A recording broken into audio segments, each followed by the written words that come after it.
Bonsoir à tous, merci d'être aussi nombreux. Et donc, juste un petit rappel pour cadrer les choses. Moi, je vous parle d'un point de vue de cartographe, hein. C'est-à-dire que je vais plutôt vous raconter des cartes sur lesquelles on a posé des frontières, des murs, sur lesquels on a posé des flèches pour expliquer des migrations, etc. Et alors que Monsieur Tertrais, à côté de moi, lui, s'inscrit plus dans une logique analytique. Donc moi, je réponds à la mesure de ce que je suis capable de répondre. L'autre différence qu'on a, et c'est en ça où on se complète bien, c'est que moi, j'ai un regard de journaliste et je travaille dans une actualité chaude, voire très chaude, et que Bruno, lui, a plus la capacité à prendre de la hauteur et du recul. Donc voilà, donc on aura normalement cette possibilité de vous répondre sur des temps très courts et puis sur des temps un peu plus longs. La première chose, c'est que l'actualité des frontières aujourd'hui, c'est tous les jours qu'on nous demande une conférence sur les frontières, puisque les premières déclarations de Donald Trump que Bruno a rajoutées, les gens veulent voir des frontières. Voilà, ça nous inscrit dans cette idée-là. On a aussi vu tout un tas de conflits réémerger ou émerger. Je vous parle de Calais, ça vous dit immédiatement, ça doit vous faire penser au mur avec les Britanniques, et aux questions migratoires. Si je vous parle de l'Écosse, pareil. Si je vous parle de l'espace Schengen, sa remise en cause. Vous avez sans doute aussi entendu parler de Sykes-Picot, on reviendra dessus. Vous avez peut-être aussi également entendu parler d'enjeux en mer de Chine. Autant de tensions, ou de lieux de tension, ou de territoires, ça peut être des petits territoires de tension ou des régions beaucoup plus vastes, qui font appel à une compréhension de ce qu'est la frontière. Est-ce que tu veux enchaîner sur le reste? Sur le reste, oui. Voilà, moi je reviens. Je vais vous demander d'applaudir encore 2 fois. D'abord parce que je vois... Attendez, je vous ai pas entendu. D'abord parce que je vois notre cartographe chez Martine Laborde qui s'est installé au fond de la salle. Et vous verrez qu'il se cache. Donc merci de l'applaudir pour nous. Et par ailleurs, le 9 novembre, il y a plein de trucs vachement importants qui se sont passés. Il y a eu la nuit de cristal, il y a eu le mur de Berlin. Il y a eu l'anniversaire de Et il y a mon anniversaire. Bon. Merci, ça me réchauffe un peu le cœur parce que c'est vrai que depuis ce matin, on n'est pas... en tout cas, merci de votre bonne humeur et de la bonne ambiance qu'il y a ce soir à l'Illyrie. Alors, parler des frontières, c'est parler des États. Nous, notre sujet sont les frontières internationales, mais la notion de frontière, bien sûr, s'applique aussi à tout un tas d'espaces locaux, physiques, non physiques, et les frontières du cyber, etc. Mais nous, notre sujet, c'est l'État. Et parler de la frontière internationale, c'est parler de l'État de l'État. Pourquoi? Parce que la frontière moderne, elle est consubstantielle à la création de l'État moderne.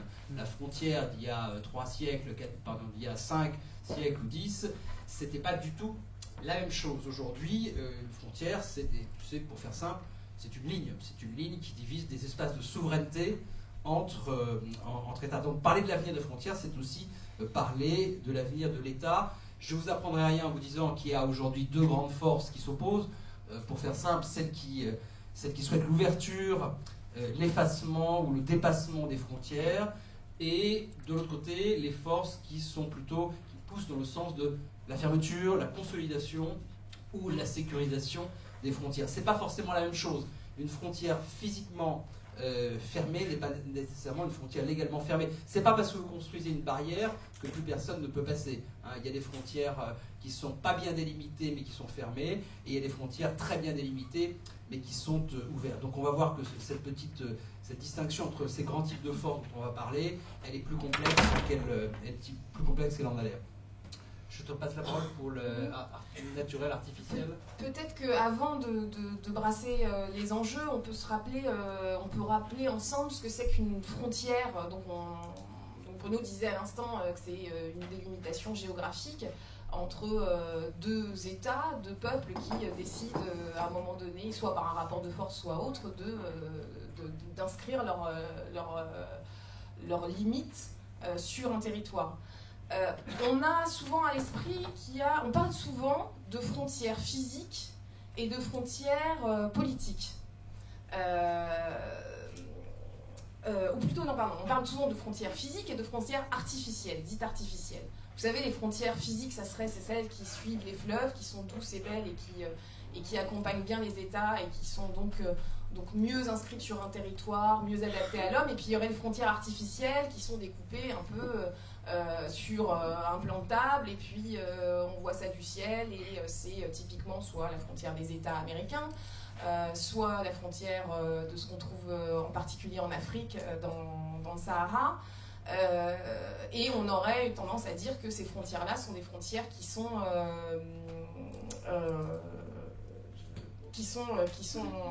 moins bonnes que d'autres. Alors, c'est plus complexe que ça. D'abord, il n'y a pas de frontières ni artificielles, il n'y a pas de frontières ni artificielles, ni de frontières naturelles. Les deux, l'une comme l'autre, sont des frontières politiques. C'est-à-dire qu'une frontière naturelle, qui serait le long d'un fleuve, n'a pas plus de pertinence qu'une frontière qui traverse le désert et qui est tracée à la ligne droite. Pourquoi ? Parce que, en fait, c'est une décision politique d'arrêter un peuple, enfin d'arrêter un État à cet endroit-là. La frontière du Rhin, par exemple, c'est une frontière qui a été choisie entre l'Allemagne et la France, mais on a vu dans l'histoire que l'un comme l'autre aurait bien aimé dépasser cette frontière-là. Donc, aucune limite aucune limite géographique n'est forcément une bonne limite. Et donc, si on prend même le cas des mers, on pourrait se dire, bon bah voilà, la Bretagne, ça fait une bonne frontière, c'est bien clair, et on se dit que la France, elle est limitée ici. Eh bien, si vous allez un peu plus loin, en fait, vous vous dites que les frontières de la France, c'est quoi ? C'est les dom-toms. Donc, on fait fi de la mer. Donc ça, c'est toujours à avoir à l'esprit que entre frontières artificielles et entre frontières naturelles, ce qui fait la frontière, c'est la politique. Alors, en 30 ans, on est passé du récit, on va dire, de la fin des frontières au récit du grand retour des frontières. C'est pas notre expression, tout le monde l'utilise aujourd'hui, hein, le grand retour des frontières, on n'est pas les premiers à en parler. Mais petit retour d'abord sur ce qui s'est passé depuis la fin de la guerre froide.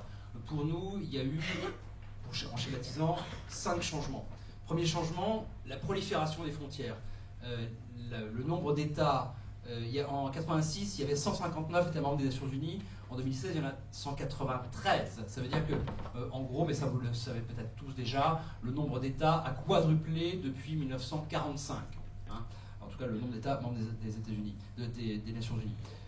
Vous connaissez la phrase de Paul Valéry qui disait en 1945 « Le temps du monde fini commence ». Aujourd'hui, pour nous, du point de vue de la frontière, on y est. À savoir qu'il n'y a plus, ou quasiment plus, sur l'espace terrestre, de terra nullius, ou de terres qui n'appartiennent à personne, ou de terres des anciennes zones blanches des atlas coloniaux, ça n'existe plus. Sauf l'Antarctique avec un statut très spécial. Mais ce ne sont pas des divisions entre États, ce sont des revendications provisoires. Sur mer, en revanche, cette prolifération de frontières est encore en cours, puisque, comme vous le savez également, j'imagine, la Convention des Nations Unies sur le droit de la mer est en phase d'application avec tout un tas de revendications pour l'extension des droits sur les plateaux continentaux. Donc prolifération des frontières. Deuxième changement, de mon point de vue, il y a quelque chose d'important qui s'est passé qu'on n'a pas beaucoup vu et qui n'est pas toujours bien perçu, c'est qu'aujourd'hui on ne trace plus de frontières terrestres entièrement nouvelles de manière arbitraire. Si vous avez des exceptions en tête, on va y venir après. C'est-à-dire que quand il y a des nouvelles frontières, c'est toujours d'anciens États fédérés, des provinces, des régions, mais le tracé existait déjà, que ce soit dans le cas du Kosovo, de la Biélorussie, si vous voulez. À chaque fois, on ne trace pas de frontières entièrement nouvelles. Et ça, c'est un changement très important au regard de ce qu'était la création de frontières il y a seulement un siècle.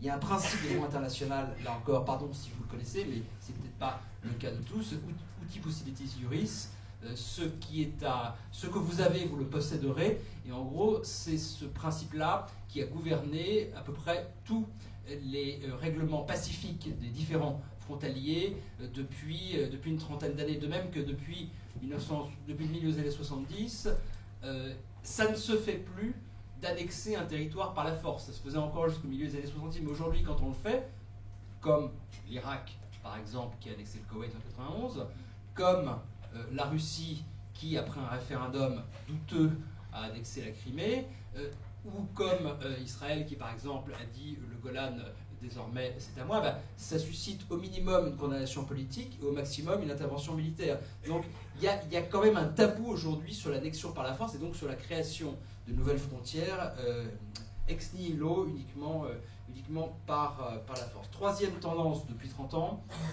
c'est l'appel à la négation ou au dépassement des frontières, le nouveau discours internationaliste de l'après-guerre froide, qui est à la fois un discours humanitaire, bien sûr, et aussi un discours environnementaliste.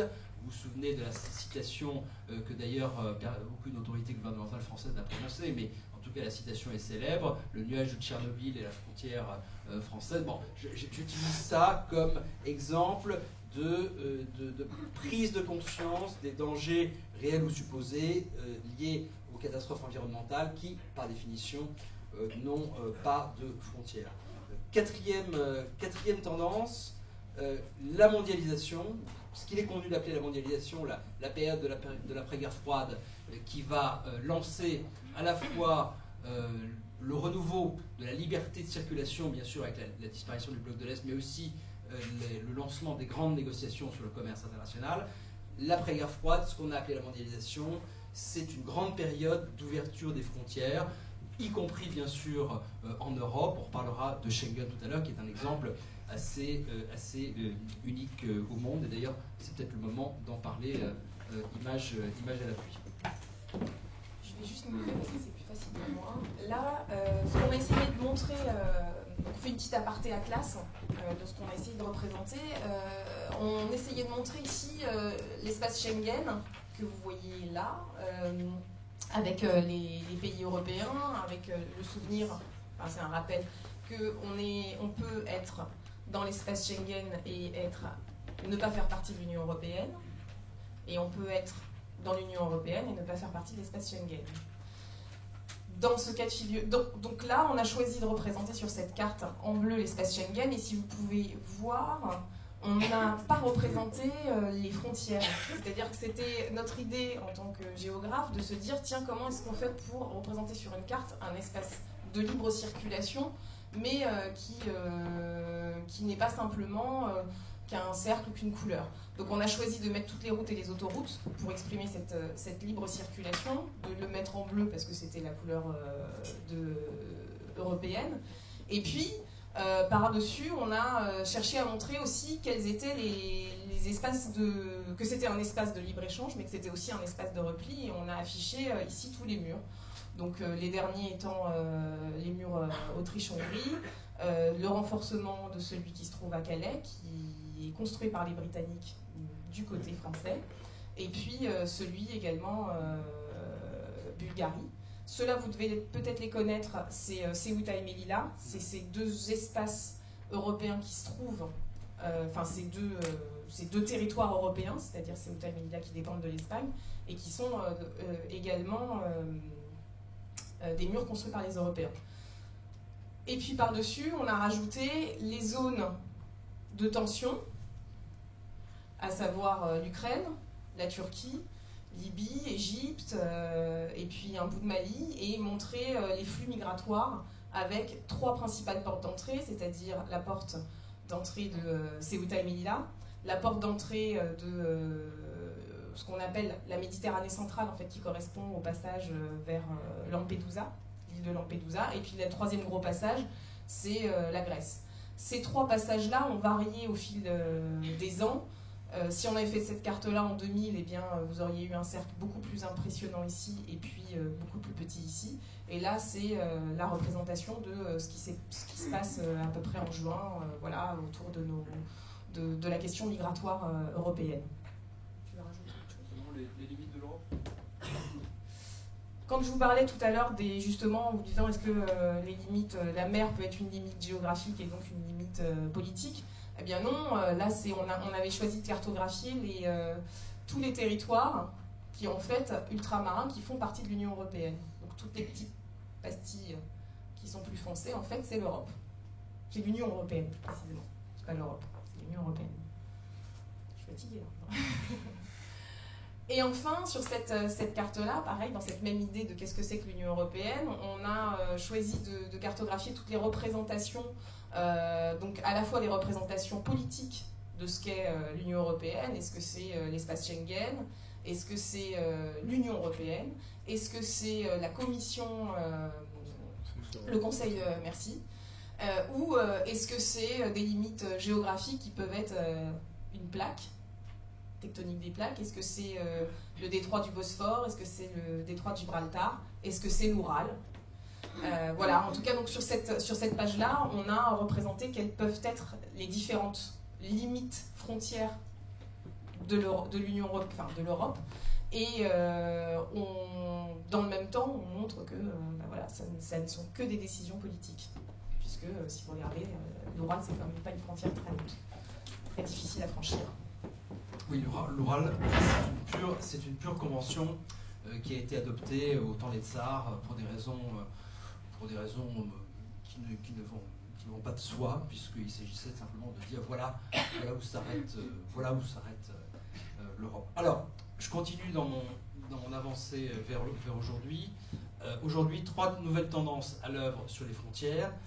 D'abord, le renouveau du nationalisme, bien sûr, et même de l'impérialisme qui mettent les frontières existantes au défi, avec un petit coup d'œil en particulier qu'on aura tout à l'heure aussi visuellement sur la Chine et la Russie, qui chacune à leur manière mettent en cause ou essayent de repousser plutôt leurs frontières. La Chine essentiellement sur mer, en revendiquant notamment la totalité de la mer de Chine du Sud. Et vous savez peut-être que la Chine a fait l'objet d'une décision, d'un arbitrage plutôt défavorable dans la Cour permanente d'arbitrage au mois de juillet contre les Philippines. Donc décision qui n'a pas beaucoup surpris, parce que c'est vrai que la Chine, même si elle utilise des cartes anciennes et même des coquillages anciens pour montrer qu'elle a toujours été là, du point de vue juridique, son cas n'était pas totalement convaincant. Et puis aussi qui provoque souvent ses voisins, notamment le Japon, par des incursions, soit dans des eaux territoriales contestées, soit dans des eaux contestées, soit dans les eaux territoriales du Japon lui-même. La Russie, à sa manière, vous savez sans doute qu'il y a énormément de vols de l'aviation militaire russe aujourd'hui aux frontières de l'Europe et de l'OTAN, avec également des pénétrations pas seulement aériennes, mais aussi parfois maritimes. Et puis bien sûr, le cas de la Crimée, que j'ai déjà évoqué, qui est symboliquement extrêmement important, parce que c'est la première fois en Europe, c'est la première fois que l'on remette en cause les frontières terrestres, alors que le statu quo avait été accepté non seulement en 1990, mais dès 1975, avec la signature de l'acte final d'Helsinki. Donc cette première tendance, le renouveau du nationalisme, voire de l'impérialisme. Deuxième tendance, c'est ce qu'on va appeler la tentation du djihadisme, parce que Abu Bakr al-Baghdadi, c'est le briseur de frontières. C'est pas moi qui le dis, c'est lui, ou plutôt c'est Uri Ferrer. Il y a des superbes vidéos dans lesquelles vous voyez l'effacement littéralement de la ligne Sykes-Picot, ou plutôt de la petite partie, on en parlera tout à l'heure, vous verrez plutôt tout à l'heure, de la petite partie de la frontière syro-irakienne, de la petite partie de la frontière syro-irakienne qui correspond encore au tracé Sykes-Picot de 1916. Et donc al-Baghdadi, il s'appelle lui-même le briseur de frontières. Le califat, par définition, n'a pas de frontières. C'est ce qu'on pourrait appeler, si on voulait faire de l'humour autour de Daesh, même si c'est parfois un petit peu difficile, c'est un peu djihadiste sans frontières. Mais l'humour est aussi une arme contre le terrorisme, même si c'est pas lui qui va les démolir. Troisième tendance, ce qu'on va appeler le rejet du globalisme ou le rejet de la mondialisation.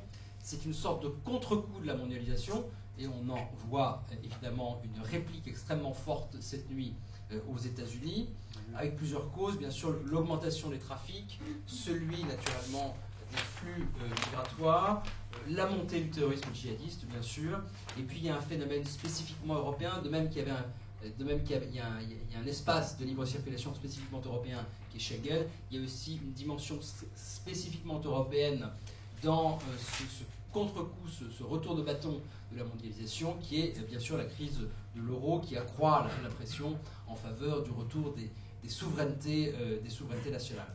D'où bien sûr les appels à la sécurisation des frontières, notamment des murs. Alors les murs, ça représente aujourd'hui une minorité des frontières terrestres. On va dire entre 5 et 15% du total des tracés de frontières terrestres, mais c'est à la mode et ça va continuer. Il y a aujourd'hui une soixantaine de murs au total qui sont envisagés. Hein. Ça restera quelque chose d'exceptionnel. C'est généralement pas des murs en béton. Quand on parle de murs, en général, c'est plutôt des clôtures ou des barbelés. Les vrais murs, c'est extrêmement rare. Et ces murs, ils peuvent délimiter soit des frontières internationalement reconnues, comme celle par exemple qui sépare les États-Unis du Mexique, soit ils essayent de créer la frontière, comme c'est le cas par exemple à Chypre, ou encore entre Israël et la Cisjordanie, ou encore au Cachemire, ou sur la péninsule coréenne, parce que sur la péninsule coréenne, ça n'est pas une frontière internationalement reconnue. On fait un petit retour en arrière après. Juste pour refaire un petit point carto sur cette mer de Chine. Ici, on a choisi donc juste pour vous resituer, parce que c'est pas toujours évident. Donc la Chine est ici. Ici, vous avez le Vietnam, la Malaisie, les Philippines. Dans cette mer-là qui traverse, donc qui s'appelle la mer de Chine, c'est l'une des mers les plus fréquentées au monde. Ici, vous avez ce qu'on appelle l'archipel des Spratleys, qu'on a choisi de grossir ici. Et cet archipel qui comporte des centaines de petits cailloux, où en fait il n'y a pas de vie dessus, est en train de se transformer en une multiplication de petits îlots, au contraire habités, volontairement habités, pour pouvoir prétendre à ce qu'on appelle une extension de la zone économique exclusive. Donc quand on vous disait tout à l'heure que l'enjeu sur les mers il allait être important, ces petits cailloux-là, ils font partie de cette stratégie d'avoir une plus grande capacité maritime. Une plus grande capacité maritime à la fois pour la pêche, à la fois pour le contrôle, et puis à la fois aussi pour les ressources qui peuvent être des ressources pétrolières ou gazières. Ce qui est le cas dans cette zone-là. Et là, donc la Chine, qui pourrait prétendre normalement à cette zone-là, si elle ne s'attaque pas aux petits cailloux, prétend aujourd'hui à ce qu'on appelle la langue de bœuf, prétend à cette zone-là grâce à la mise en place d'une stratégie de développement de ces petits îlots-là. Vous voyez là par exemple le récif, ce récif-là, où on voit qu'ils ont construit une piste d'atterrissage de 3000 mètres. Ce qui aurait été intéressant, c'est que je vous montre, ce que je n'ai pas fait, la carte au départ, parce que à peu près le caillou de départ, c'était cette zone-là, et qui s'est étendue, et sur lequel on est venu mettre d'abord un port, ensuite un phare, ensuite une piste d'aéroport, et puis on y a mis aussi de l'agriculture, et puis on a mis de l'eau potable, parce que pour pouvoir prétendre justement à cette définition de transformer ce caillou en une zone habitée, et donc avec des prétentions de zone d'une extension de zone économique exclusive, et bien on est obligé de mettre tout ça sur ce petit caillou-là. Donc c'est ça, quand on parle de ce qui se passe en mer de Chine, c'est cet enjeu-là. Et cet enjeu-là, il est très important. Nous, Européens, en général, on est plutôt focalisés en termes de relations internationales sur le Moyen-Orient, mais le vrai risque de déstabilisation, il se joue là, à la fois parce qu'on a les Chinois qui ne s'entendent pas de ce côté-là avec les Philippines, et puis on a aussi les États-Unis qui sont dans le coin et qui ont fait des alliances, ça tu raconterais mieux que moi, Bruno, mais en tout cas l'enjeu, il est bien sur cette frontière maritime, au-delà de toute... voilà, je ne développe pas plus, je passe à la suite. Donc, tout à l'heure, Bruno nous a parlé de la Crimée. Donc là, on a choisi une représentation presque polaire pour montrer à la fois ce qui se passait de ce côté-là et ce qui se passait du côté des Kouriles. Et également avoir la capacité de voir aussi l'Asie centrale et le Caucase. Sans oublier le pôle Nord, puisqu'on se souvient que la Russie est aussi un regard important sur cette possibilité de circuler de ce côté-là. Donc on a choisi cette représentation-là parce qu'à chaque fois, vous avez une représentation qui est souvent sur l'Europe ou souvent sur l'Asie, et on a rarement la capacité de tout voir. Donc ici, on voit sur cette carte toutes les bases qui sont hors Russie, mais donc on voit une avancée, une poussée russe. On voit également l'extension russe avec cette flèche qui est toujours très importante qu'on oublie, parce qu'on ne la voit jamais sur nos cartes, parce que comme quoi la représentation, pourquoi j'insiste, parce que souvent la représentation cartographique, elle ne vous donne à voir qu'une seule vision du monde, où on coupe des fois certains enjeux, parce que ça ne nous arrange pas de les montrer comme ça ne rentre pas dans notre format A4. Mais là, pour autant, il y a des enjeux très importants sur tout ce qui est la Baltique, et des prétentions russes de ce côté-là. Non pas des prétentions qui sont des prétentions, tu peux reprendre, hein, tu me dis, qui ne sont pas forcément des prétentions territoriales, mais qui sont des moyens de montrer un peu sa force. On l'a vu à plusieurs reprises, vous l'avez vu récemment en Bretagne, c'est ça, le passage en Bretagne. Et puis tout le contentieux qu'il y a dans la Baltique, où très souvent on voit l'OTAN affronter, en tout cas pas affronter, mais croiser la Russie ici. On a essayé aussi de montrer, de mettre en valeur les grands conflits qui nous semblaient importants, les grandes zones de tension où la Russie choisit d'intervenir, à savoir d'abord le soutien au régime syrien, l'annexion en Crimée et puis l'intervention en Ukraine. Tout ça nous montre une poussée vers l'Europe qu'on n'a pas forcément l'habitude de voir récemment, Et puis de l'autre côté, on peut aussi regarder ce qui se passe du côté des Kouriles. Je m'arrête là. Si tu veux que je revienne sur Sykes-Picot. Alors Sykes-Picot, c'était aussi intéressant de s'arrêter sur Sykes-Picot parce que c'est toute la question de l'enjeu de la frontière État islamique, à savoir, c'est mon grand concurrent cartographe quand même, l'État islamique. Il y a le Baghdadi qui choisit de retirer les frontières, moi ça m'embête. En même temps, ça me fait du travail. Et donc son idée à lui, c'est de faire fi d'une frontière qui est une frontière qui a été tracée il y a 100 ans exactement, puisqu'on en fête l'anniversaire. Et c'était de remettre en cause une frontière soi-disant tracée, enfin pas soi-disant, parce qu'en fait cette frontière n'a jamais été tracée physiquement sur le terrain, mais al-Baghdadi a choisi de la remettre en cause, c'est-à-dire en étant filmé par les réseaux sociaux, etc., en passant au bulldozer cette frontière-là et en disant voilà, j'ai franchi la ligne Sykes-Picot. Donc c'est en ça où il a la limite de sa géographie, de sa cartographie, puisque cette frontière-là, en fait, sur le terrain, elle existait par des plots, mais elle n'a jamais été réellement tracée de cette manière-là par la suite. Il y a 2 traités par la suite qui proposent un autre tracé. Je ne sais pas si je développe plus sur... Enfin, la dernière carte, c'est cette carte-ci. C'est une carte qu'on a choisi de vous proposer à l'échelle mondiale, qui, là, prend un angle différent, qui est l'angle des migrations. Donc là, c'est justement le cas inverse, à savoir qu'on fait fi de la frontière et on traverse la frontière, quoi qu'il arrive. Et on a choisi donc de mettre des flux, dans un premier temps, mais également les morts aux frontières.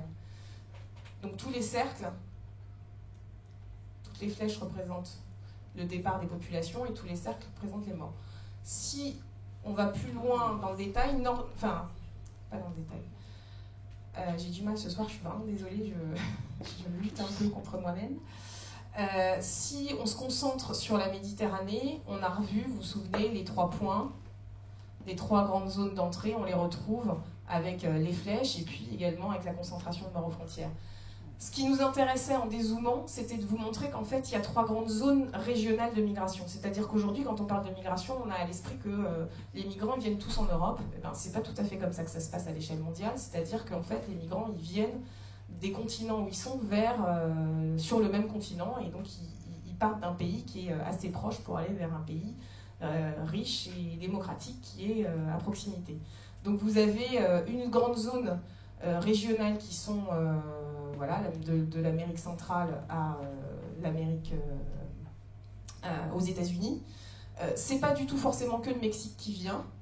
Si vous regardez, c'est plutôt l'Amérique centrale plutôt que le Mexique. Et on a le même phénomène, donc l'Europe qui attire à la fois la zone africaine et à la fois la zone moyenne-orientale un peu élargie. Et puis vous avez une troisième grande zone de migration dont on parle rarement chez nous, c'est la zone qui se passe dans le golfe du Bengale, à savoir le départ soit des gens du Bangladesh, soit de Birmanie, vers le sud, d'abord l'Indonésie, puis l'Australie. Donc avec aussi une fermeture et une fermeture dans chacun des cas qu'on aurait pu aussi illustrer, c'est-à-dire que là, c'est les murs qu'on vous a représentés sur une autre carte, plus zoomée, le mur ici aussi mexicain qu'on a représenté sur une carte plus zoomée, et puis là aussi, tout ce qui se passe ici avec une législation très très dure. Si, je ne sais pas si vous avez lu encore récemment, l'Australie, lorsqu'elle appréhende des migrants en situation irrégulière, ne les fait pas parvenir sur son territoire, mais dans des îles qui se trouvent par ici, pour des questions de législation. Donc une autre forme de mur, ou en tout cas de permettre d'arrêter les migrants. Ça, je passe dessus. Non, ce que je l'ai montré au moment où tu parlais, c'est pour ça. Ah, d'accord. Donc, comme tu l'as commenté un peu. Donc ça, c'était la carte des murs. On a, si on le fait en résumé, mais tu l'as un peu dit, on part de murs qui sont des murs idéologiques, qui séparaient deux idéologies, mais aujourd'hui, les murs qui se construisent séparent plutôt des zones riches et des zones pauvres, ou sinon, enfin c'est ce qu'il faudrait que je dise, des zones plus riches et des zones plus pauvres, et également sont des murs anti-migrants. C'est la multiplication de tous ces murs ici. Voilà, je ne développe pas plus si tu veux. Dernière. Donc ça, on a cherché à représenter, justement avec chez Martine, je pense à toi en particulier, on a cherché à représenter la taille des murs. Donc les murs, les plus grands, les plus petits, le plus petit mur, il faudrait plutôt que je prenne un mur actuel, entre l'Inde et le Bangladesh par exemple fait 3 mètres de haut. Si vous prenez le cas du mur israélien entre Israël et la Cisjordanie, il est à 8 mètres. Et la porte d'Alexandre, donc ça c'est les murs historiques, qui faisaient 20 mètres de haut. Donc on voit à peu près ce que sont les murs actuels par rapport aux murs anciens, qui ne sont pas forcément les murs les plus hauts aujourd'hui. Et puis pour vous, voilà, dernier, spécial dédicace, on a choisi de mettre le mur de Game of Thrones, qui aurait dû faire à peu près ça, puisqu'il est à 213 mètres, comparé au mur, la taille moyenne des murs qui est à peu près de 6 mètres de haut, c'est encore du travail. Alors, tout cela nous mène-t-il, je continue mon déroulé maintenant vers l'avenir. On a traité le passé récent, le présent et maintenant l'avenir. Je vais vous faire 3 prédictions pour l'avenir, pour pouvoir passer ensuite aux questions-réponses. La première, c'est que dans la lignée de ce que je disais tout à l'heure, il y aura peu de nouvelles frontières terrestres, de tracés de frontières terrestres entièrement nouvelles. Je ne crois pas que la Crimée ouvre la boîte de Pandore de la remise en cause généralisée des frontières terrestres.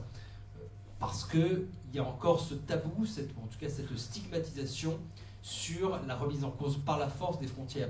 De même que l'ouverture, la disparition du bornage de la frontière syro-irakienne, partie de cette frontière en tout cas, n'annonce pas la disparition de la Syrie, de l'Irak, la naissance du califat et la fusion de ces deux pays.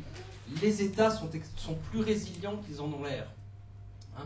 Parfois, l'enveloppe étatique demeure et à l'intérieur, il n'y a plus d'autorité souveraine. Ça arrive assez souvent en Afrique, mais aussi parfois au Moyen-Orient ou en Asie. Mais il y a une vraie résilience de l'entité étatique, au moins en droit et sur le papier. Alors, s'il n'y aura pas beaucoup de frontières nouvelles, il y aura en revanche pas beaucoup de frontières nouvelles sur Terre. Il y en aura, et ça c'est une autre prédiction, il y en aura beaucoup sur mer. Nous sommes, comme nous l'avons rappelé tout à l'heure, en phase d'application de la Convention des Nations Unies sur le droit de la mer. Il y a à peu près les 2/3 des frontières maritimes qui ne sont pas encore véritablement délimitées, les 2/3 dans le monde, pas bien délimitées. même s'il y a bien sûr un droit, il y a les zones, en termes de distance vis-à-vis du littoral, il y a bien sûr des critères très précis. Mais aujourd'hui, la question est de savoir si on peut étendre ces droits au-dessus du plateau continental. Et donc là, il y a par exemple un programme en France, parce que la France a ses propres revendications, qui est un programme qui s'appelle Extraplaque, extension raisonnée du... Ça sonne comme une marque de dentifrice. Chaque fois, j'ai l'impression de... mais c'est un programme très intelligent et qui marche très bien. Ça s'appelle extension raisonnée du plateau continental. Et ça... tu bon d'accord. Et en gros, c'est le programme qui argumente au nom de la France pour l'extension de nos droits sur nos zones économiques exclusives. Et ça marche très bien puisqu'il y a déjà plusieurs revendications françaises qui ont été acceptées. Et si toutes les revendications françaises sont acceptées, aux environs de 2025, la France aura non plus le deuxième maritime mondial, mais le premier domaine maritime mondial. Mais en gros, la mer, c'est un peu, en faisant un jeu de mots, c'est un peu la nouvelle frontière, au sens frontière avec un F majuscule. Deuxième prédiction, nous vivons déjà, mais à mon avis pour longtemps, le déclin du sans-frontiérisme. On peut s'en féliciter ou le regretter. La crise de l'euro, l'intensification des migrations, les trafics, l'évasion fiscale, la crainte du terrorisme. Il y a énormément de facteurs qui concourent à la remise en cause de l'ouverture des frontières. Je ne crois pas à la fin de Schengen, d'abord parce que ça coûterait très cher. La perte en termes économiques, en termes de croissance serait tout à fait significative, mais en tout cas, la sécurisation, la délimitation, la surveillance, la restriction des circulations, tout ça va certainement se développer en Europe et aux États-Unis. On l'a vu encore cette nuit, c'est le grand retour de la souveraineté et c'est parfois ailleurs aussi le retour du nationalisme. Donc c'est pour ça que nous pensons, pour ça que nous avons intégré la conférence Le bel avenir des frontières, parce que les frontières ont un bel avenir. Troisième prédiction, le renouveau du nationalisme et parfois la quête de nouvelles ressources, même si je ne crois pas beaucoup que la quête de ressources soit un facteur belligène essentiel dans les conflits internationaux, je dis bien internationaux, sur le plan national c'est différent. Les guerres civiles, la prédation de ressources, c'est un facteur de guerre très important pour les conflits internes. Pour les conflits externes, à mon avis, c'est beaucoup moins fort. Mais en tout cas, quand vous avez la combinaison d'un différent frontalier, de ressources halieutiques ou hydrocarbures ou en minerais quelque part, et d'un fort sentiment nationaliste chez les pays concernés, là vous avez quand même une recette pour l'incident de frontière, pas forcément sur terre, mais peut-être davantage sur mer d'ailleurs. Aujourd'hui, et Delphi y a fait allusion tout à l'heure, il y a de vrais risques de crise, de conflits par enchaînement, si vous voulez, en Asie, que ce soit en mer de Chine du Sud, ou entre la Chine, ou entre la Chine et le Japon, ou même entre le Japon et la Corée du Sud, parce qu'il y a énormément de conflits, de différents frontaliers en mer, dans des eaux extrêmement riches en ressources. On fait un dernier petit balayage des cartes que tu as commencé à montrer rapidement. Je sais pas si Non. Avant.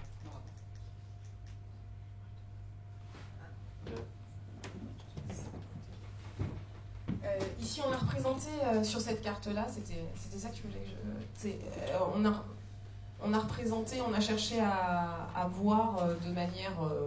c'est pas notre vision, hein, c'est la vision de nationalistes ou d'indépendantistes de ce que pourrait être une Union européenne avec de nouvelles frontières plus proches. Donc on a cartographié toutes les revendications et tous les indépendantismes possibles. Donc on voit à la fois l'Écosse, le Pays Basque. Voilà, donc ça c'était une des possibilités. Je ne sais pas si vous voyez de loin, mais voilà, donc il y a une toute petite frontière ici. Certaines ont une réalité, d'autres ont peu de réalité et peu de chances de voir le jour. Et donc on se posait justement la question de est-ce qu'on va oui ou non vers l'espace Schengen. Et nous on a un penchant pour dire que non, on ne va pas vers la fin de l'espace Schengen. Et puis on se pose la question à travers ces trois... pardon, excusez-moi.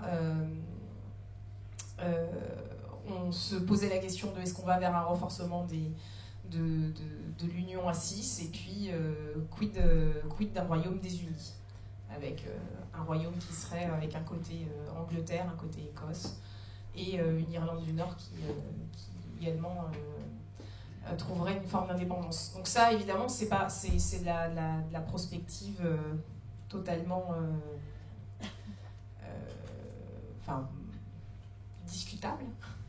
Et puis on a également repris, c'est une carte qui a été créée avec différentes cartes qu'on a trouvées à la fois du Washington Post, du New York Times, etc., qui aussi réinventent des frontières du Moyen-Orient en se basant quand même sur des réalités de revendications locales. Donc on voit par exemple la Libye qui reprendrait une forme d'indépendance entre la Tripolitaine, la Cyrénaïque. On se voit que c'est pas totalement de l'utopie, mais avec des choses qui sont peut-être plus utopiques comme l'État islamique sacré, l'effondrement de l'Arabie Saoudite qui a toujours beaucoup tenu finalement, même malgré beaucoup de prédictions. L'idée qu'il y aurait également, dans le cas syrien-irakien, un Sunnistan, un Alaouistan qui s'articulerait donc autour de Bachar el-Assad, par exemple, et puis un Sunnistan qui pourrait s'articuler autour de l'État islamique, et un Chiistan frontalier de l'Iran. Voilà. Et évidemment, un Kurdistan qui est souhaité. Voilà. Donc ça, c'était une carte un peu fantasmée et qu'on a choisi de mettre pour faire réagir aussi. Celle-ci, tu l'as commentée, je reviens pas dessus. Et puis pour terminer, on s'était dit qu'on était aussi même si l'actualité américaine a repris un peu le dessus, on est aussi dans ce questionnement des frontières entre le Royaume-Uni et la France. Donc on a fait un zoom pour essayer de comprendre qu'est-ce qui se passait justement de ce côté-là. C'est pas toujours évident. Donc ici, c'est exactement la frontière en fait, de l'espace Schengen, qui sépare Royaume-Uni et France sur l'espace maritime. Et on peut constater que donc, à Calais, à Boulogne, Lille, Dunkerque, et de l'autre côté à Douvres, à Ashford, vous voyez deux petites pastilles qui représentent à la fois un contrôle britannique et à la fois un contrôle français. Donc on a essayé de montrer sur cette carte que finalement la frontière entre le Royaume-Uni et la France, elle n'était pas ici en pleine mer, mais qu'elle se trouvait des deux côtés, à savoir... Plus exactement, si tu me permets, la frontière, elle est toujours en pleine mer. Contrairement à ce que disent beaucoup de responsables politiques français, elle n'a pas bougé. Les contrôles en vertu du protocole de Sangatte et du traité du Touquet sont des contrôles bilatéraux. Ce n'est pas les Anglais qui viennent contrôler chez nous, c'est eux qui viennent contrôler chez nous et nous qui allons contrôler chez eux. D'abord en raison de la création de l'Eurostar, ça n'avait absolument rien à voir avec les migrants au départ. Et ensuite, à cause de l'émergence du problème migrant dans le nord de la France, on a aussi doublé les contrôles de l'Eurostar dans les ports britanniques et français. Alors, pourquoi est-ce que les hommes politiques français et les femmes politiques françaises se plaignent toujours du fait que la frontière a été déposée? Parce que s'il y a une symétrie dans le droit, il n'y a pas une symétrie dans les faits. Évidemment, il y a beaucoup plus de gens qui veulent monter vers le nord que de gens qui veulent descendre vers le sud. Il y a peu de migrants ou d'immigrés qui veulent descendre d'Angleterre en France, alors qu'il y en a beaucoup qui veulent monter de France en Angleterre. Voilà. Mais retenez que sur le plan juridique, non seulement la frontière n'a pas bougé, mais qu'en plus le dispositif de Sangatte et du Touquet est bilatéral et symétrique. En conclusion, on vous disait tout à l'heure qu'il y avait deux grands types de forces, celles qui œuvrent en faveur de l'effacement, de l'ouverture ou de la contestation des frontières, et puis celles qui œuvrent au contraire en faveur de leur stabilisation, de leur renforcement, et parfois, mais pas toujours, de leur fermeture. Eh bien nous, notre conclusion, c'est que les secondes sont nettement les plus fortes, que d'une certaine manière, les frontières ont gagné, et que dans les 2 décennies qui viennent, les chances de vivre dans un monde qui a des frontières plus marquées, plus sécurisées, plus difficiles à franchir, sont plus grandes que les chances de vivre dans un monde de frontières floues, peu surveillées ou ouvertes. Est-ce que c'est une victoire de l'État? Oui, en un sens, mais pas forcément de l'État westphalien, parce que beaucoup de pays, comme vous savez, ne sont pas les États-nations, et pas forcément non plus de l'État weberien, au sens où il y a beaucoup d'États où le monopole de la violence légitime a totalement disparu. mais il y a une résilience, encore une fois, de l'État en tant que forme dominante, en tant que quantité de base du système international, même si à l'intérieur de frontières théoriques, c'est la souveraineté et parfois, elle, justement, tout aussi théorique. Nous aimons bien citer en conclusion une phrase de Régis Debray, dont on peut apprécier par ailleurs ou pas les thèses, mais il a une belle phrase qui dit que finalement la frontière, elle est ni bonne ni mauvaise, et c'est un peu comme c'est un produit chimique ou comme un poison, c'est une affaire de dosage. Voilà, la frontière est à la fois, toute frontière est comme un médicament, elle est à la fois, elle peut être soit un remède, soit un poison. Donc nous, de notre côté, on n'est ni pro ni anti-frontière, mais en revanche, on est certain d'une chose, c'est que quand il n'y a pas de frontière, il n'y a pas d'État. Voilà, on va s'arrêter là.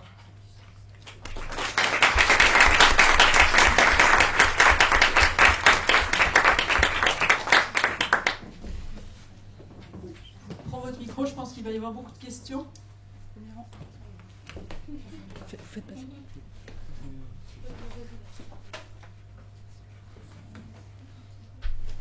Bonsoir, merci de votre intervention. Je voulais vous demander votre avis par rapport aux personnes qui pourraient représenter des frontières démographiques dans d'autres pays, par exemple les larges populations d'expatriés. Juste si vous pensez du coup que ça fait un mélange entre les frontières et si elles deviennent brouillées ou plus floues. Je voulais juste savoir votre avis par rapport à ça. Vous voulez qu'on prenne plusieurs questions ou une après l'autre? Comme vous voulez. Je crois que vous posez une question qui est d'abord à la limite de notre champ de compétences immédiat, mais qui en même temps est tout à fait d'actualité, puisque l'augmentation des mouvements de population dans le monde, pas seulement des migrations, mais du travail temporaire, du travail transfrontalier, du tourisme, du regroupement familial, etc. Quand on parle de la mobilité aujourd'hui dans le monde, c'est quelque chose d'extrêmement large, mais c'est quelque chose qui, effectivement, on l'a encore vu cette nuit, conduit à un sentiment de dépossession, d'aliénation, de transformation, de perte de l'identité. Donc je ne sais pas si vous vouliez aller sur ce terrain-là, mais il est très clair pour nous que l'on doit lier ce sentiment réel ou supposé, mais enfin, la réalité est réelle ou supposée, la réalité est parfois discutable, mais en tout cas le sentiment il est très fort, il est là, et il est parfois sous-estimé. Est-ce que ça conduit à changer les frontières? Non, mais ça conduit à rétablir certainement les frontières. Le fameux mur de Donald Trump, le mur de Donald Trump, d'abord il existe déjà en grande partie, puisque je ne me souviens plus le pourcentage de la frontière américano-mexicaine qui est déjà un mur, pardon? Un tiers. Voilà, c'est un tiers. Mais Donald Trump promet... Comme le reste c'est du désert, c'est... Oui, le reste c'est désertique. La barrière est peut-être virtuelle. Aujourd'hui, c'est très à la mode, les barrières virtuelles. Ce sont des drones, de l'infrarouge, de la surveillance à distance, etc. C'est de la barrière virtuelle. Donald Trump a dit, moi je veux un mur tout du long. Ça lui coûtera une fortune parce qu'évidemment, le président mexicain n'a pas du tout envie de payer. Ça c'est au cas où il ne l'aurait pas encore compris. Mais c'est un acte symbolique. Quand il dit, je veux un mur tout du long, voilà. Alors, ce qu'il oublie parfois de dire, c'est que la frontière américano-mexicaine, aujourd'hui, elle est traversée tout autant du sud vers le nord que du nord vers le sud. Tijuana, je ne sais pas si certains d'entre vous ont pu y aller. J'espère que vous avez eu la chance d'aller en Californie ou à Baja California au Mexique. J'espère que vous n'avez pas eu la chance d'aller à Tijuana, c'est une ville épouvantable. Mais le point de passage entre San Diego et Tijuana, c'est la frontière la plus traversée du monde. Mais ça marche dans les deux sens. Et aujourd'hui, la problématique de l'immigration mexicaine n'est plus du tout la même pour les États-Unis, parce qu'il y a autant de gens qui reviennent vers le nord ou qui ne souhaitent s'y installer aux États-Unis que pour un temps très limité. Bonsoir, Thomas Leroy en deuxième année. Donc on a dit qu'il y avait un retour à la souveraineté étatique du fait du retour des frontières à cause des migrations. Mais on voit aussi que cette souveraineté, elle est mise en danger par des problématiques de micro-étatisation à l'intérieur même des États. On pense donc au problème des Kurdes donc, qui demandent un territoire en Turquie, au référendum en Écosse, la Catalogne également. Donc comment on peut expliquer cette ambivalence entre, d'un côté, un retour à la souveraineté, mais en même temps une remise en question en profondeur à l'intérieur même des États? Alors pour moi, Alors pour moi, c'est pas les mêmes enjeux, c'est-à-dire qu'entre les Kurdes et les Écossais, on a un peuple kurde qui n'a pas d'État, et les Écossais qui sont une nation dans un royaume, qui sont une nation avec un territoire dans un Royaume-Uni où la nation est tellement poussée loin qu'ils ont même leur équipe de foot. C'est-à-dire quand vous vous rencontrez au football ou au rugby, c'est pas le Royaume-Uni qui joue, mais c'est l'Écosse, le Pays de Galles, etc. Donc on est dans une logique qui n'est pas du tout celle des Kurdes, qui sont à cheval sur 3 voire 4 territoires et qui font face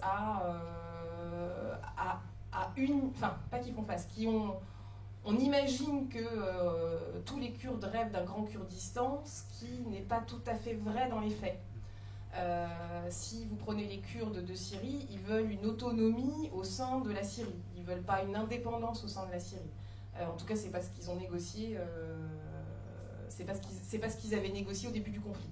Et puis, si vous prenez les Kurdes d'Irak, ils ont une forte indépendance à l'intérieur de l'Irak et ils n'ont pas forcément envie d'aller s'allier avec le voisin et avec les Kurdes du PKK, qui sont les Kurdes de Turquie.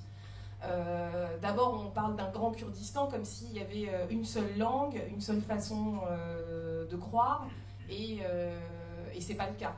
On peut dire la même chose d'ailleurs. On peut dire la même chose d'ailleurs des Albanais. Tous les Albanais du Kosovo ne veulent pas l'union avec l'Albanie. Tous les Albanais d'Albanie ne veulent pas forcément l'union avec le Kosovo.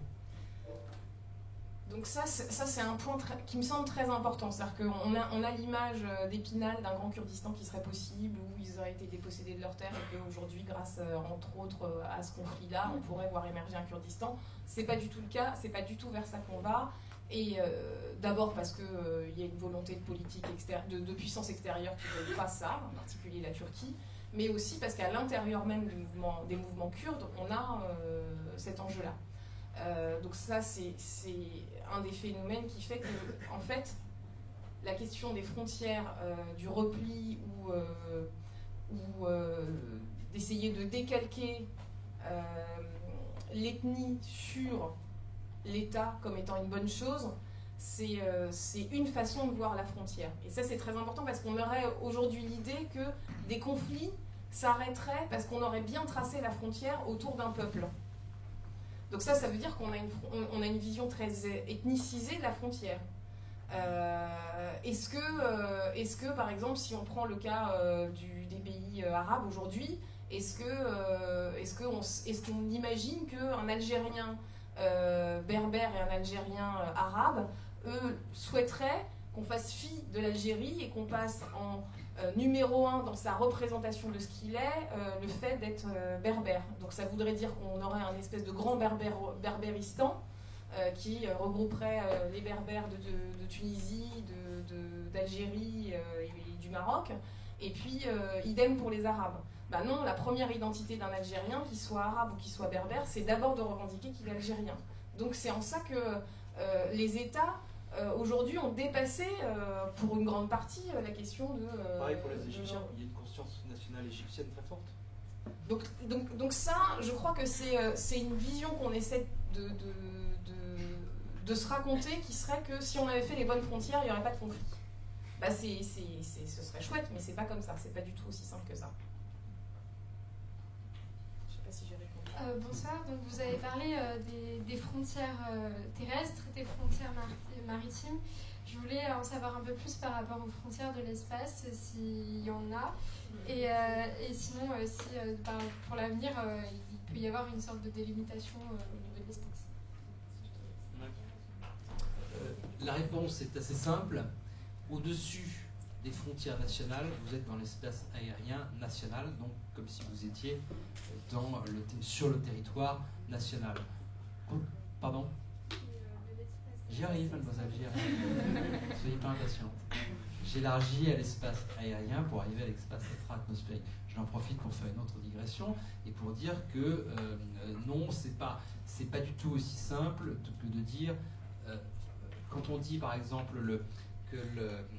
un avion, si vous êtes dans un avion au-dessus d'un espace international, vous êtes sur le territoire du pays dans lequel il a été matriculé, non, c'est beaucoup plus compliqué que ça, là aussi. Alors pour détruire un autre mythe, alors lui beaucoup plus répandue.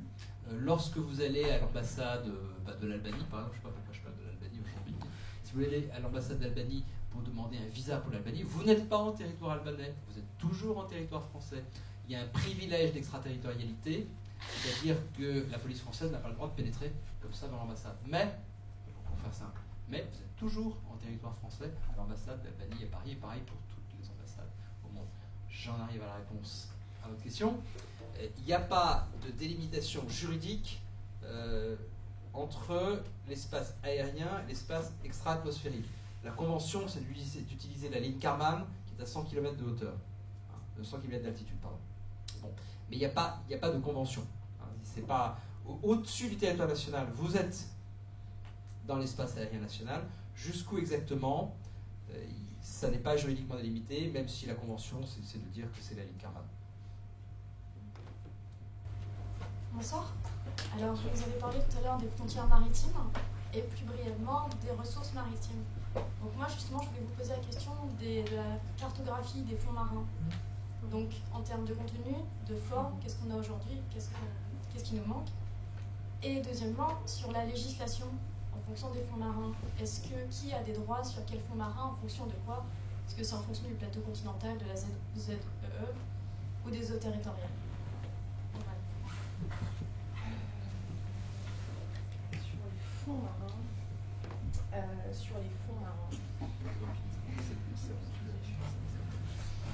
Sur les fonds marins, moi je ne peux pas vous dire grand-chose.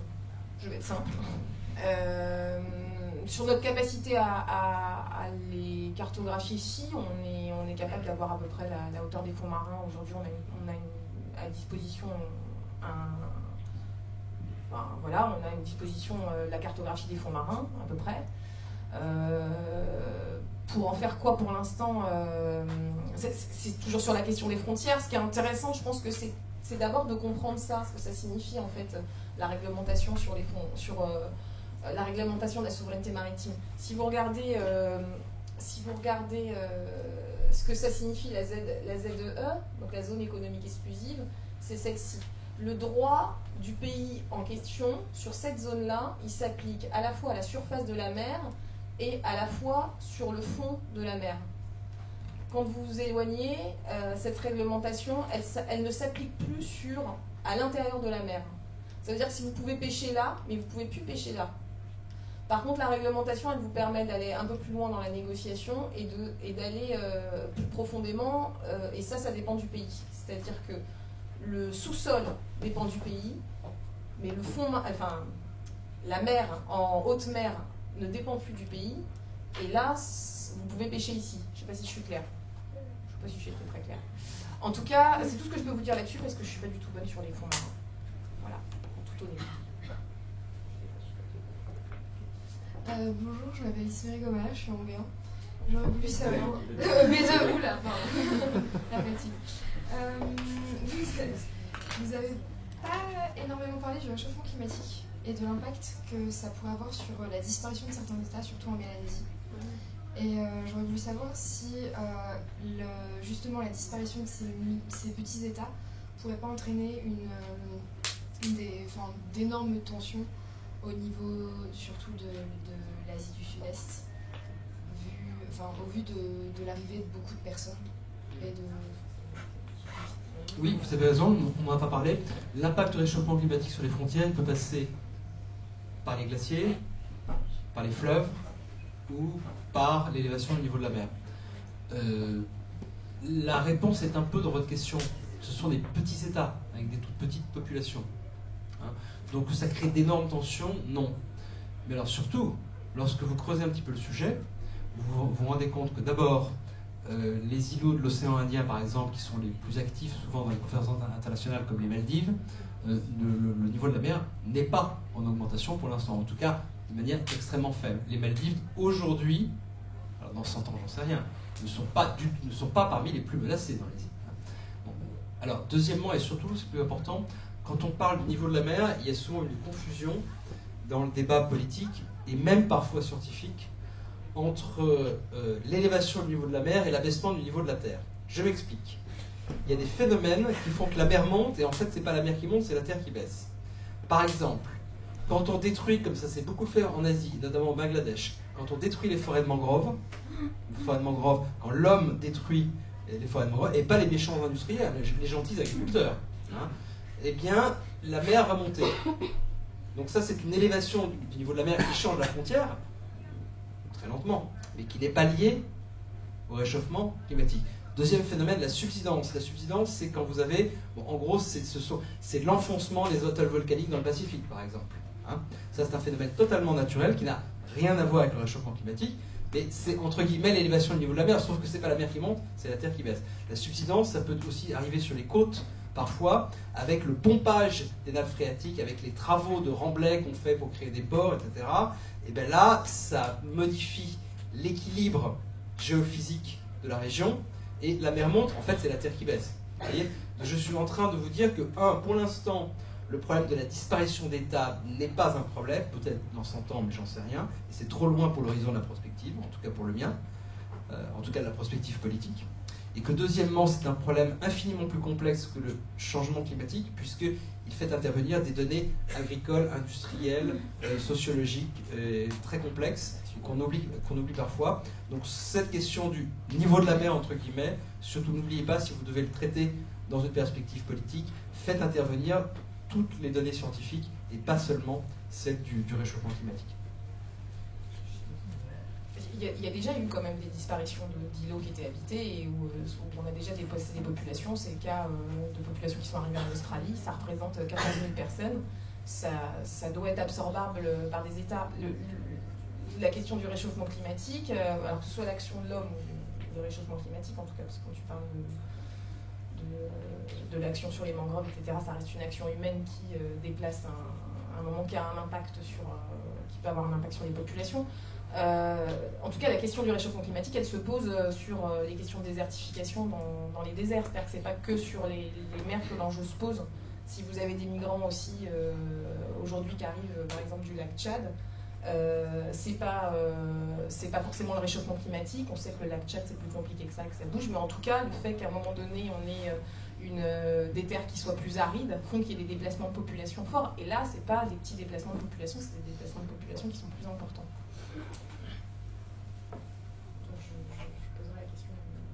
Enfin, ça pose la question des réfugiés climatiques, en fait. De qu'est-ce que c'est que la définition d'un... Est-ce qu'un jour, est-ce qu'on pose la question de réfugiés climatiques, c'est réfugiés politiques et réfugiés du climat, ça n'existe pas. Voilà. Il n'y a pas de... Le GIEC, le groupe intergouvernemental sur l'évolution du climat, a répondu à cette question très clairement dans le dernier rapport. Il dit qu'il faut se débarrasser de cette notion de réfugiés climatiques. Donc, ça, c'est le groupe d'experts qui a été chargé de la question, a dit dans son rapport, en gros, on simplifie, cette notion n'a aucun sens. Et en droit, hein. Après, c'est une notion qui n'a aucun sens. Non, il ne parlait pas de droit. Justement, si on crée cette notion, alors ça sera une catégorie juridique, mais, disent-ils, du point de vue scientifique, ça n'a vraiment pas beaucoup de sens. Est-ce qu'il y a une dernière question pour nos deux intervenantes ce soir? Ou deux dernières.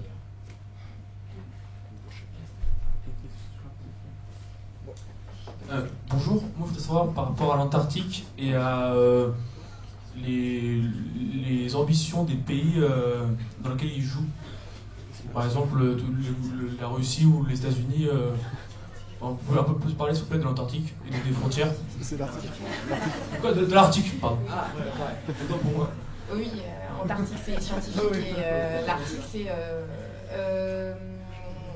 il faudra reprendre une projection qui permet de dire ça. Alors... Comment? Non, on n'a pas la carte, on a la Russie. Je pensais à la Russie. Ouais, non, en fait on voit pas grand chose. Si on voit un petit bout là. Donc il y a plusieurs enjeux, c'est-à-dire qu'il y a à la fois des enjeux, il y a effectivement, le gros enjeu dont on parle souvent, c'est l'enjeu de cette route qui permettrait justement aux bateaux de passer d'ici à ici, ce qui permettrait de largement couper. Pour l'instant, cet enjeu-là de cette route maritime-là, elle est quand même très très limitée, c'est-à-dire qu'il y a 50 bateaux qui passent par an. D'un point de vue économique, c'est pas du tout rentable parce que il faut y aller avec escorter des Russes. Donc il faut que vous payiez cette escorte. Et puis la glace, elle n'est pas stable partout et instable partout. Donc il faut que vous soyez accompagné, non pas simplement de quelqu'un qui vient surveiller votre bateau, mais de quelqu'un qui vous accompagne pour briser la glace qui est devant vous. Donc d'un point de vue économique, pour l'instant, en tout cas, c'est pas 150 000 bateaux qui passent par là, mais c'est une cinquantaine de bateaux, donc ça reste extrêmement ponctuel. Donc on ne va pas avoir une révolution tout de suite. Je voudrais en 2 phrases dégonfler un tout petit peu toute cette mythologie de l'Arctique nouveau, théâtre d'affrontement russo-américain entre la Russie et l'Occident, etc. Parce que l'Arctique, pardonnez-moi de le rappeler, mais il fait très froid. Il n'y a pas pire endroit, il y a de la glace, on vient de le rappeler, Delphine, il n'y a pas pire endroit pour des opérations militaires. Avant qu'on puisse, du point de vue commercial, et encore plus du point de vue militaire, en faire une véritable région de compétition, franchement, il y a plusieurs dizaines d'années au moins. On verra dans 50, 60 ans. Deuxièmement, les ressources en hydrocarbures sont généralement situées dans les eaux territoriales reconnues. Troisièmement, c'est plutôt un espace de coopération que de compétition. La Russie et la Norvège, par exemple, Norvège, pays de l'OTAN, au milieu d'une période de tension entre l'OTAN et la Russie, ont réglé leur contentieux territorial qui datait de plusieurs dizaines d'années. On est plutôt dans la coopération que dans la compétition. Mais il est vrai que quand vous voyez, par exemple, la Russie, le pointeur est là, quand vous voyez la Russie dire, dans le cadre de l'application de la Convention des Nations Unies sur le droit de la mer, je déclare que le pôle Nord est à moi parce que la dorsale de Lomonosov qui part de là et qui va jusqu'au pôle Nord, et donc j'envoie un bateau planter un drapeau en titanium au fond de la mer à la verticale du pôle Nord pour dire ici c'est chez moi. C'est quand même une affirmation de puissance et de souveraineté qui rentre dans le cadre de ce qu'on disait tout à l'heure à propos de la Russie, mais c'est pas la guerre. Hein. C'est tout simplement une prétention que la Russie affirme, et c'est à l'ONU de juger, hein, d'arbitrer dans ces différentes prétentions d'extension du plateau continental. Donc que ce soit une région de plus en plus importante du point de vue géopolitique, oui, mais ce n'est pas le nouveau théâtre de l'affrontement global, et son importance économique, comme l'a justement dit Delphine, restera très limitée pour longtemps, même en cas de disparition quasi totale de la banquise polaire d'été, hein, puisque personne ne parle de... Quand on parle de fond de la banquise, c'est toujours la banquise d'été, hein, c'est pas la banquise d'hiver, la banquise d'hiver elle est toujours là. Même dans ce cas-là, ça restera assez difficile d'emprunter cette route, ou plutôt ces 2 routes, parce qu'il y a 2 parties. Il y a le passage, il y a la route du nord-ouest et la route du nord. Bref, ce sont des routes circumpolaires. Ça va changer un petit peu le trafic maritime entre l'Asie et les États-Unis et l'Amérique, ainsi que l'Europe. Ça ne va pas bouleverser totalement, même à échéance de 30 ans, ça ne va pas totalement bouleverser le commerce mondial. De questions. J'ai une question d'ordre peut-être plus philosophique. Est-ce que vous pensez que la notion de citoyen du monde disparaît avec ces nouvelles frontières et ce bel avenir des frontières? Alors, moi, je sais pas si je vais faire une bonne réponse, mais je pense que la notion de citoyen du monde, elle est très très très française en fait. Je pense que ça doit venir de notre idée d'universalisme. Et qu'on a cette idée que tout le monde voudrait ne faire partie que d'un État. Mais ça veut dire que vous imposez aux autres votre vision de l'État. Parce que moi, je ne suis pas certaine que tous les pays du monde, tous les citoyens du monde aient envie de vivre sous les valeurs françaises. Et que peut-être que si on choisissait d'autres valeurs, eh ben on serait pas forcément heureux non plus.